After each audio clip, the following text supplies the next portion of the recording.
أعوذ بالله من الشيطان الرجيم. بسم الله الرحمن الرحيم. إذا وقعت الواقعة ليس لوقعتها كاذبة خافضة رافعة إذا رجت الأرض رجا وبست الجبال بسا فكانت هباء منبثا وكنتم أزواجا ثلاثا فأصحاب الميمنة ما أصحاب الميمنة وأصحاب المشأمة ما أصحاب المشأمة والسابقون السابقون أولئك المقربون في جنات النعيم. صدق اللہ مولانا العظیم.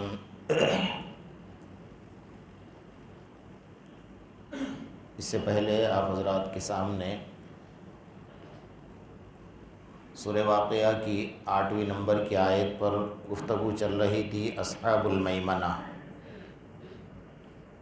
کہ قیامت کے میدان میں اللہ تبارک و تعالی جو تمام کائنات کے لوگوں کی 3 جماعتیں بنائے گا، اس میں سیدھے جانب والی جو جماعت ہوگی وہ جنتی ہوگی، بائیں جانب والی جماعت جہنمی ہوگی، اور اللہ تعالیٰ کے سامنے جو جماعت کھڑی ہوگی وہ سب سے اعلیٰ درجے کے لوگ ہوں گے، انبیاء، صدیقین، شہداء اور صالحین. اصحاب المیمنہ، سیدھے جانب وہ لوگ ہوں گے، من عمل صالحا من ذکر او انثی وهو مؤمن فلنحینہ حیاتا طیبہ. اللہ کا قرآن یہ کہہ رہا ہے کہ انہوں نے کوئی بھی نیکی کا موقع نہ چھوڑا ہوگا. جیسا اس کے سامنے نیکی کا موقع آ گیا اس نیکی کو کر لیا، اور نیکی کر کے دریا میں ڈال دی اور اس کو بھول گئے، اور یہ امید رکھی کہ اللہ پاک بس اس نیکی سے ہمارے راضی ہو جائے.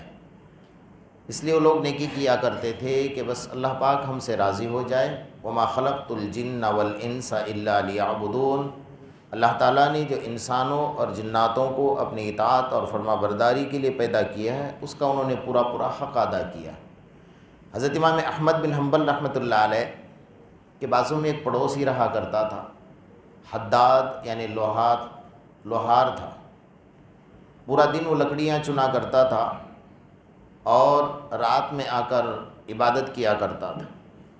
حضرت امام احمد بن حنبل رحمۃ اللہ علیہ کو دیکھتا تھا کہ وہ اپنے چھت کے اوپر پوری رات کھڑے کھڑے نماز پڑھا کرتے تھے. تو یہ بھی سوچتا تھا کہ اللہ، میری بیوی ہے، میرے بچے زیادہ ہیں اور مجھے محنت کرنی پڑتی ہے، تو میں اتنی نماز نہیں پڑھ سکتا ہوں جتنے کہ حضرت امام احمد بن حنبل پڑھتے. اگر میری پیٹھ ہلکی ہوتی، میرے بچے کم ہوتے اور مجھے اتنی مزدوری نہ کرنی پڑتی تو میں بھی پورا دن میں تھوڑا کچھ آرام کر لیتا اور رات میں پوری رات نماز پڑھ لیتا. بس اس کا یہ خیال تھا، اور اس کا ایک اصول تھا کہ جب بھی اذان ہوتی تھی تو اذان کا بڑا احترام کیا کرتا تھا. اصل میں اذان کو آج تک ہم لوگوں نے سمجھا ہی نہیں ہے، اذان کی اہمیت کو ہم نے سمجھا نہیں.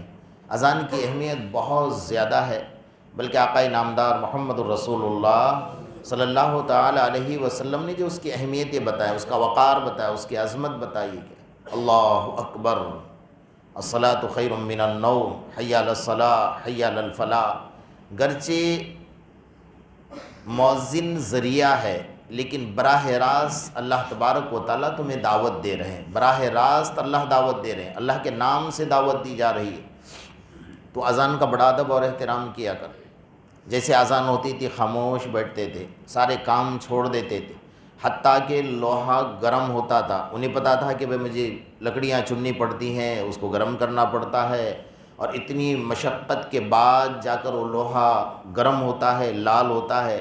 لیکن اذان کی آواز سننے کے بعد وہ بالکل خاموش ہوتے تھے اور ادب کے ساتھ بیٹھتے تھے. اللہ تعالیٰ نے کچھ دنوں کے بعد حضرت امام احمد بن حنبل رحمۃ اللہ علیہ کو خواب میں دکھا کہ حضرت امام احمد بن حنبل رحمۃ اللہ علیہ کو اللہ تعالیٰ خواب میں نظر آ رہے ہیں، خواب میں زیارت ہوئی، اور اس پڑوسی کا مکان اللہ تعالیٰ نے جنت کے اندر حضرت امام احمد بن حنبل کے بازو میں بنایا، اور وہ جنت میں ٹہل رہا ہے۔ حضرت امام احمد بن حنبل ان کے گھر گئے اور ان کے اہل و عیال سے پوچھا ان کی نیکی کیا ہے کہ میں نے جنت میں میرے بازو میں ان کا مکان دیکھا۔ تو ان کے گھر والوں نے بتایا کہ 2 نیکیاں ان کی مشہور ہیں۔ ایک نیکی تو یہ ہے کہ اتنے محنت اور مشقت سے لکڑیاں چننے کے بعد اگر یہ وقت آتا ہے کہ بھئی لوہا گرم ہو گیا اور اس پر ہتھوڑا مارنا ہے، لیکن جیسے اذان کی آواز آ جاتی ہے وہ اپنا کام چھوڑ کر سیدھا مسجد کی طرف دوڑتے ہیں، بس یہ ایک نیکی ان کی ہے۔ اور دوسرا کہ پوری رات بستر پر سوتے ہیں لیکن ادھر سے ادھر ادھر سے ادھر تڑپتے رہتے ہیں کہ اگر مجھے موقع ملتا، مجھے محنت نہ کرنے پڑتی تو میرے جسم کا بھی حق ہے، میں اتنی پوری رات نہ سوتا اور پوری رات کھڑے کھڑے اللہ کے سامنے عبادت کرتا۔ نیت صاف تھی، اللہ تعالیٰ نے ان 2 چیزوں کے اوپر انہیں جنت میں حضرت امام احمد بن حنبل کے بازو میں مکان دے دیا۔ ہماری نیتیں اگر صاف ہے، اگر نیت ایسی ہے کہ 2 دن باقی ہیں رمضان میں، شیطان چھوٹنے والا ہے، چاند نظر آنے والا ہے کہ میں بھی تو چھوٹوں گا نا باہر، بہت محنت کی ہے پورا مہینہ، اگر نیت میں خطرہ ہے تو پھر ساری رمضان کی عبادت کو آپ بھول جائیے۔ حضرت مولانا احمد اللہ راندیری رحمۃ اللہ علیہ، شاید آپ میں سے کسی نے ملاقات کی ہوگی، ہم تو زیارت سے محروم رہ گئے حضرت کی، بڑے بے باک بولنے والے تھے۔ انہوں نے اپنی کتاب میں ایک بہت اچھی بات لکھی ہے کہ جو بندے رمضان میں عبادت کرتے ہیں، نمازیں پڑھتے ہیں اور رمضان کے بعد عبادت چھوڑ دیتے ہیں، تو انہوں نے ایک مثال دی ہے اپنی کتاب میں کہ بھئی آپ کی دیوار کے اوپر جو ہے پانی اور بارش کی وجہ سے جو کلر نکل جاتا ہے نا، پھپھولے نکل جاتے ہیں۔ اب آپ نے کسی کو کلر کام کرنے والے کو بلا لیا اور کلر کام کرنے والا آیا اور سیدھا ان پھپھولوں کے اوپر کلر مارنا شروع کر دیا، تو آپ کیا کہو گے؟ بیوقوف ہے ایک نمبر کا، پہلے اس کو گھس دے، اچھا سا صاف کر لے، دیوار جب صاف ہو جائے گی تو اس کے بعد پھر کلر کام کر لے۔ تو فرمایا جو لوگ رمضان میں نماز پڑھتے ہیں اور رمضان کے بعد نماز چھوڑ دیتے ہیں، ان کا حال ایسا ہی ہے جیسا پھپھولے کے اوپر کلر کرنا ہے۔ شیطان اپنی جھاڑو مار دیتا ہے اور ساری رمضان کی عبادت کیا کر دیتا ہے؟ ختم کر دیتا ہے۔ آقا نامدار محمد الرسول اللہ صلی اللہ تعالیٰ علیہ وسلم سے صحابہ کرام نے پوچھا تھا، اللہ کے رسول صلی اللہ علیہ وسلم ہماری عبادت اللہ کے پاس مقبول ہو گئی، ہمیں کیسے پتہ چلے کہ بھئی ہم نے فجر کی نماز پڑھی؟ تو ہمیں کیسے پتہ چلے کہ اللہ نے ہماری فجر کی نماز قبول فرمائی؟ آپ نے فرمایا تم نے فجر کی نماز پڑھی، اگر اللہ ظہر کی توفیق دے تو سمجھو کہ فجر کی نماز اللہ نے کیا فرما لی؟ قبول فرمائی۔ اب اللہ عصر کی توفیق دے تو اللہ نے ظہر قبول فرمائی، اب مغرب کی توفیق دے تو اللہ نے عصر قبول فرمائی، عشاء کی توفیق دے تو اللہ نے مغرب قبول فرمائی، دوسرے دن فجر کی توفیق دے تو اللہ نے عشاء کی نماز بھی قبول فرمائی اور پوری رات عبادت کا ثواب بھی دے دیا۔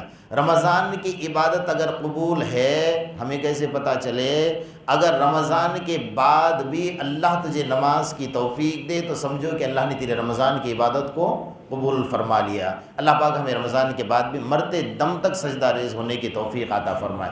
اصحاب المیمنہ، تو اللہ تعالیٰ، میں نے رات میں ایک بات کہی تھی آپ کے سامنے، وہ بڑی کام کی بات ہے، وہ 3 باتیں یاد رکھیے اور اپنے گھر میں لکھ کر لگائیے کہ اللہ تعالیٰ نے اپنی رضامندی اپنے اطاعت کے اندر چھپا کر رکھی ہے، اور اللہ تعالیٰ نے اپنی ناراضگی اس کے معصیت یعنی گناہ میں چھپا کر رکھی ہے، اور اللہ تعالیٰ نے اپنے اولیاء اللہ کو اپنے مخلوق میں چھپا کر رکھا ہوا ہے۔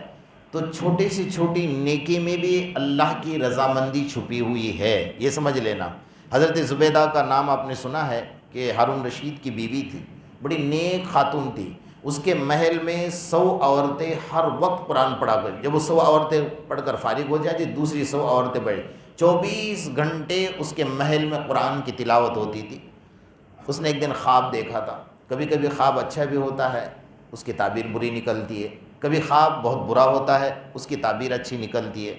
تو اس نے خواب کو اگنور مت کیا کرو، کیونکہ لم یبق من النبوۃ الا المبشرات، ہمارے آقا محمد الرسول اللہ صلی اللہ علیہ وسلم نے ارشاد فرمایا کہ نبوت ختم ہو گئی ہے، لیکن اللہ نے نبوت کا 46واں جز خواب کے ذریعے سے باقی رکھا ہوا ہے۔ تو کبھی کبھی خواب بہت برا ہوتا ہے تو انسان سوچتا ہے کہ میں کیوں اس کی تعبیر پوچھوں گا، خواب بڑا برا ہے. اور کبھی خواب بہت اچھا ہوتا ہے، اس کی تعبیر بڑی بری نکلتی ہے. تو خواب کو اگنور نہ کرے اور اپنے ہمدرد اور جو اس کی تعبیر جانتا ہو اسی سے پوچھے. ہم لوگ تو جیب میں فتوے لے کر پھرتے ہیں، جیسے بتا دیا، کسی نے بولا کہ ہنستے ہنستے بھی کہہ دیا. اور خواب کا مسئلہ اور طلاق کا مسئلہ دونوں برابر ہے، یہ کان کھول کر سن لینا. جیسے ہنستے ہنستے کسی نے بیوی کو کہہ دیا کہ طلاق، میں تجھے طلاق دے دیتا ہوں، تو کیا ہو جاتا ہے؟ میں نے 2 دن پہلے کہیں بیان کیا تھا وہاں دوسرے مسجد میں، تو ایک آدمی باہر ملا اور مجھے کہتا ہے کہ اگر کوئی ہنستے ہنستے کوئی عورت کو کہہ دے کہ میں نے تیرے ساتھ نکاح کر لیا تو نکاح ہو جاتا ہے. ان کا یہ بھی اچھا مسئلہ لایا بھائی. میں نے آپ نے کیا تو نہیں ہے نا ایسا کچھ؟ تو نہیں میں نے نہیں کیا لیکن پوچھ رہا ہوں. کہتے بھائی یہ بات اچھی ہے بھائی. یعنی عجیب لوگ ہیں کہ ہنستے ہنستے کہہ دیا کسی عورت کو کہ نکاح کر لیا تو نکاح ہوتا ہے. عورت کی زندگی ہے، اس کے لیے اسلام نے اصول اور قانون رکھے. وکیل اور گواہ بنائے. وکیل اور گواہ اس لیے بنائے جاتے ہیں کہ عورت کی ایک ذمہ داری ہے ان کے اوپر. تو بہرحال تو اس نے خواب دیکھا تھا حضرت زبیدہ نے. عشاء کی نماز کے بعد سوئی ہے، اس وقت سے لے کر تہجد تک لوگ لائن میں کھڑے ہو کر آ رہے ہیں اور زنا کر کے جا رہے ہیں. اب اتنا برا خواب، ایک دم ڈر کر اٹھ گئی کہ اللہ مجھ سے یہ کیا ہو گیا ہے. میں نے تو کبھی گناہوں کا خیال بھی نہیں کیا، نہ میرے دل میں کبھی گناہ کا خیال آیا ہے. میں نے اتنا برا خواب کیوں دیکھا ہے؟ تو اس وقت کے تعبیر دینے والے علامہ محمد بن سیرین رحمۃ اللہ علیہ، بہت بڑے اللہ والے گزرے ہیں.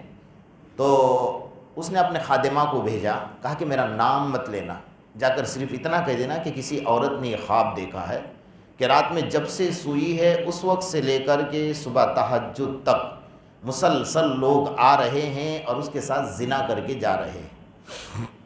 علامہ محمد بن سیرین رحمۃ اللہ علیہ بڑے اچھے تعبیر دینے والے گزرے ہیں. تو انہوں نے مسکرائے اور کہا کہ اس وقت، اس زمانے میں، اس دور میں اگر کوئی یہ خواب دیکھ سکتا ہے تو وہ حضرت زبیدہ ہی دیکھ سکتی ہے. تو خادمہ حیران ہو گئی، کہا مجھے تو نام بتانے کے لیے منع کیا تھا، امانت تھی نا. کہا جاؤ اسے خوشخبری دے دو کہ تیرے زندگی میں اللہ تجھ سے ایسا کام لے گا کہ قیامت تک لوگ اس سے فائدہ اٹھائیں گے. خواب تو بہت برا ہے نا، تعبیر. اور اس خواب کی تعبیر ہے نہر زبیدہ. اگر کوئی افریقہ گیا ہوگا تو دیکھا ہوگا اس نے ایک نہر زبیدہ کے نام سے نہر چلتی ہے، اس وقت سے چل رہی ہے، آج تک چلے گی. اور ان کے خواب کی تعبیر ہے وہ قیامت تک چلتی رہے گی، جس سے انسان، چرند پرند، جانور، حیوانات اس سے پانی پی رہے. تو کبھی کبھی خواب بہت اچھا ہوتا ہے، تعبیر بری نکلتی ہے. کبھی خواب برا ہوتا ہے، تعبیر اچھا. کبھی کبھی خواب کی تعبیر موسم کے اعتبار سے بھی نکلتی ہے. بھئی ایک ہی خواب ہوتا ہے لیکن موسم کو دیکھنا پڑتا ہے، موسم کون سا ہے. جیسا حضرت علامہ محمد بن سیرین کے پاس ایک شخص آیا اور آ کر کہنے لگا کہ اللہ والے میں نے ایک خواب دیکھا ہے. کہا کیا؟ کہا میرے پلنگ کے نیچے سے آگ جل رہی ہے. کہا جا جلدی جا، تیرے بچوں کو باہر نکال دے، تیرے گھر کی چھت گرنے والی ہے. وہ بیچارہ دوڑا، جیسے بچوں کو باہر نکالا چھت گر گئی گھر کی. اب 6 مہینے کے بعد ایک شخص آیا اور آ کر کہنے لگا کہ حضرت میں نے خواب دیکھا ہے. کہا کیا؟ کہ میرے پلنگ کے نیچے آگ جل رہی ہے. خواب تو وہی ہے نا. تو کہا کہ وہاں کھود دے، سونا نکلے گا.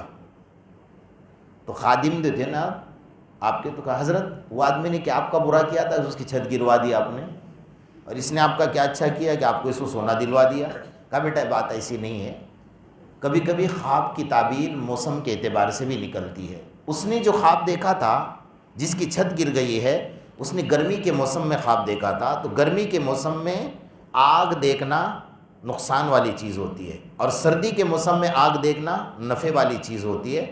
تو میں نے اس لیے بات چھیڑی کہ یہ خواب کو ہم اگنور کرتے ہیں، یا ہم پوچھتے نہیں. خواب اللہ کی طرف سے بھی ہوتے ہیں. خواب کی 3 قسمیں ہیں. شاید سورہ یوسف کی تفسیر میں آپ نے سنا ہوگا کہ الہام الہی، جو اللہ کی طرف سے خواب، خاص طور پر جو تہجد کے وقت میں خواب آتے ہیں، اور تسویل شیطانی، ایک شیطان کی طرف سے بھی خواب ہوتا ہے. جو انسان برے خواب دیکھتا ہے، کوئی ہوا میں اڑ رہا ہے، کبھی ادھر جا رہا ہے ادھر جا رہا ہے، فلائٹ میں بیٹھا، امریکہ کا سفر کیا، گوا گھومنے گیا، یہاں گیا، اٹھ کر دیکھا تو بستر پر پڑا ہوا ہے. اس کو کہتے ہیں تسویل شیطانی. اور الہام الہی، اللہ کی طرف سے خواب ہوتے ہوئے کعبۃ اللہ دیکھ رہا ہے تو یقیناً اس کو اللہ اس کی زیارت کروائے گا. آقا نامدار محمد الرسول اللہ صلی اللہ علیہ وسلم کو دیکھ رہا ہے، نماز پڑھتے ہوئے دیکھ رہا ہے، سجدہ کرتے ہوئے دیکھ رہا ہے. یہ اللہ کی طرف سے خواب ہے. اور کبھی کبھی اللہ کی طرف سے اس کو بشارتیں ہو بھی جاتی ہیں جو آئندہ ہونے والا ہے اس کی اطلاع بھی اس کو دی جاتی ہے۔ تو بہرحال حضرت زبیدہ نے یہ خواب دیکھا، بڑا برا خواب تھا۔ وہی حضرت زبیدہ کے بارے میں بات عرض کر رہا تھا کہ اس کو جنت میں ٹہلتے ہوئے دیکھا۔ تو اس بزرگ نے پوچھا کہ تیرا کون سا عمل اللہ نے پسند کیا؟ ویسے زندگی میں تو نے بہت نیکیاں کی، بہت غریبوں کا کام کیا ہے، لیکن کون سی نیکی کی وجہ سے اللہ نے تجھے جنت عطا فرمائی؟ کہا اللہ نے میرے کوئی نیکی کو نہیں دیکھا۔ میرے محل میں جب 100 عورتیں قرآن پڑھا کرتی تھی اور وہ قرآن سے فارغ ہوتی تھی تو میرا اصول تھا کہ میں شربت کا گلاس سب کو دیا کرتی تھی کہ وہ قرآن ختم ہو گیا تو خوشی میں انہوں نے شربت پلایا، تو شربت کا گلاس میرے ہاتھوں سے بنا کر سب کے ہاتھ میں دیتی۔ جیسے ہاتھ میں شربت کا گلاس لیا، ادھر اللہ اکبر اذان کی آواز آ گئی، تو میں نے سب کو کہا کہ بھئی شربت نیچے رکھو، اذان ہو رہی ہے۔ اذان پوری ہو گئی، اس کے بعد کہا اب دعا پڑھ لو، اور دعا پڑھنے کے بعد پھر یہ شربت کے گلاس کو ہاتھ لگاؤ۔ چنانچہ انہوں نے یہی کیا۔ تو اللہ تعالیٰ نے بس اس ایک نیکی کو کہا کہ زبیدہ تو نے میرے نام کی عظمت کی ہے، اب میں بھی تیری عظمت کرتا ہوں اور اسی کے اوپر تیرے مغفرت کا فیصلہ فرما کر جنت عطا فرماتا ہوں۔ ہم اذان کی اہمیت کو سمجھے، غیر لوگ سمجھتے ہیں اس اذان کی اہمیت کو، لیکن ہم نہیں سمجھ پاتے ہیں۔ تو اذان بہت اہم چیز ہے، اس کی اہمیت کو سمجھے۔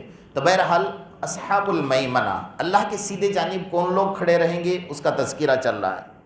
آپ نے شاید ایک واقعہ سنا ہے، حضرت خواجہ قطب الدین بختیار کاکی رحمۃ اللہ علیہ، جن کی قطب مینار کے پاس مزار ہے، اور بڑے اللہ والے گزرے ہیں، بہت بڑے اللہ والے قطب تھے اپنے زمانے کے۔ انہوں نے وصیت لکھی تھی کہ میرے انتقال کے بعد میری نماز جنازہ وہی شخص پڑھائے گا جس میں 4 صفات ہوگی۔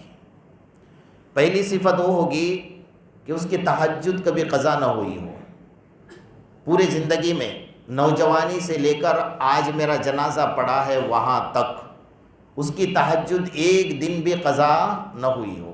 دوسری شرط، نوجوانی سے لے کر میری نماز جنازہ تک اس کی تکبیر اولیٰ کبھی فوت نہ ہوئی ہو۔ کوئی کر سکتا ہے؟ تیسری شرط اس سے خطرناک ہے، کہا کہ ساری زندگی اپنی ماں، اپنی بہن، اپنی بیٹی اور اپنے بیوی کے علاوہ کسی بھی اجنبی عورت پر اس کی نظر نہ پڑی ہو۔ اللہ اکبر، یہ کون ہو سکتا ہے بھائی؟ اور چوتھی شرط، جس کی عصر کی نماز کی سنتیں کبھی بھی نہ گئی ہو۔ یہ 4 شرطیں جس کے اندر ہو وہی میری نماز جنازہ پڑھائے گا، اس کے علاوہ کوئی نہیں پڑھائے گا۔ ان کے اندر بھی وہ چیز ہوگی تو انہوں نے وصیت کی ہے نا، ہمارے جیسے آئرے گہرے تو کر نہیں سکتے، ہمارے فرائض کے ٹھکانے نہیں ہیں، تو ہم کیا وصیت کریں گے ایسی؟ انہیں پتا تھا کہ کوئی ہے شخص ایسا جس کی کبھی تہجد قضا نہیں ہوئی، جس کی کبھی تکبیر اولیٰ فوت نہیں، جس نے کبھی اجنبی عورت پر نظر نہیں ڈالی ہے، اور جس کے اثر کی سنتیں کبھی قضا نہ ہوئی۔ اب جنازہ پڑا ہے، وصیت نامہ سنایا جا رہا ہے، بھئی وہ آ جائے شخص کون ہے کہ جس کی تہجد قضا نہیں ہوئی، تکبیر اولیٰ فوت نہیں ہوئی، اثر کی سنتیں نہیں گئی، اور اس نے اجنبی عورت پر ساری زندگی آج تک نظر نہیں ڈالی ہے، وہ آئے اور نماز جنازہ پڑھائے۔ علماء نے لکھا ہے، تاریخ میں لکھا ہے 15 لاکھ سے زیادہ کا مجمع تھا نماز جنازہ میں، اعلان پر اعلان ہو رہا تھا کون ہے ایسا شخص۔ اب دیکھا صفوں کو چیرتا ہوا اپنے چہرے پر پردہ ڈال کر ایک شخص آگے بڑھا، اور آنے کے بعد جنازے کا منہ کھولا، کپڑا ہٹایا، اور خواجہ شمس الدین التمش کی پیشانی پر، یہ حضرت خواجہ قطب الدین بختیار کاکی کے پیشانی پر بوسہ دیا، اور بوسہ دے کر کہا تو چلا گیا لیکن میرا راز فاش کرنے سے تجھے کیا ملا؟ یہ میرا راز تھا، میرے اور میرے اللہ کے درمیان میں تھا، تو نے میرا راز کیوں فاش کر دیا؟ وہ جو شخص تھا وہ کوئی عام انسان نہیں تھا، وہ اس وقت کا بادشاہ تھا حضرت خواجہ شمس الدین التمش رحمۃ اللہ علیہ۔ اس دور کے بادشاہ بھی ایسے ہوتے تھے جن کی تکبیر اولیٰ کبھی فوت نہیں ہوتی تھی، جن کی تہجد کبھی قضا نہیں ہوتی تھی۔ ہمیں تو کاروبار نماز کے لیے روکتا ہے۔ یاد رکھیے اور یاد کان کھول کر سن لیجئے، قالوا ربنا غلبت علینا شقوتنا وکنا قوما ضالین۔ میدان محشر میں اللہ تعالیٰ بلائیں گے اور کہیں گے کہ تو نے نماز وقت پر کیوں نہیں پڑھی؟ وہ کہے گے ربنا غلبت علینا شقوتنا وکنا قوما ضالین، اللہ میں کاروبار میں پڑا ہوا تھا، میں بڑا بزنس مین تھا۔ اللہ حضرت عبد الرحمن بن عوف کو بلائیں گے، اس سے بڑا بزنس مین تھا تو؟ سارے دنیا کے کروڑوں پتی لوگ حضرت عبد الرحمن بن عوف کے بائیں جیب میں ہیں، اتنا یاد رکھ لینا۔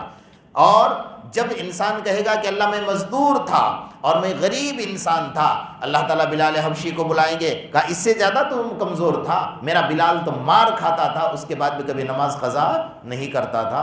تو یہ بہانہ اللہ کے دربار میں چلنے والا نہیں ہے، جو بہانہ کرنا ہے کر لو، کوئی بہانہ نماز کے بارے میں نہیں چلے گا۔ سب سے پہلی شرط نماز ہے۔ اگر اللہ کے سیدھے جانب کھڑے رہنا ہے، اصحاب المیمنہ نیک جماعت میں شامل ہونا ہے، تو ہمیں ساری چیزیں چھوڑ کر سب سے پہلے نماز کی طرف دھیان دینا ہوگا۔ اور دوسری بات کہ آپ نے نماز پڑھی ہے، قُوا أَنفُسَكُمْ وَأَهْلِيكُمْ نَارًا، آپ کی بیوی نماز نہیں پڑھتی، آپ کے بچے نماز نہیں پڑھتے ہیں، تو یہ خواب میں مت رہنا کہ میں 40 دن جماعت میں بھی جاتا ہوں، تسبیحات کی پابندی بھی کرتا ہوں، 2 وقت کی تعلیم بھی کرتا ہوں، گشت بھی کرتا ہوں، اور میں جنت میں چلا جاؤں گا تسبیح لے کر۔ نہیں، آپ کی بیوی اگر نماز نہیں پڑھتی ہے نا، آپ جائیں گے جنت میں، بیوی پکڑے گی دامن، حضرت کہاں جا رہے ہو؟ کہا جنت میں۔ کہا کیوں؟ کہا میں نے تو نماز پڑھی ہے نا۔ کہا دنیا میں کھانا بناتی تھی اور تھوڑی سی مرچی زیادہ ہوتی تو چپل سے خبر لیا کرتے تھے، اور نماز نہیں پڑھتی تو کبھی نہیں بولا، اور جنت میں جا رہے ہو؟ کہا چلو میرے ساتھ جہنم میں جانا پڑے گا آپ کو۔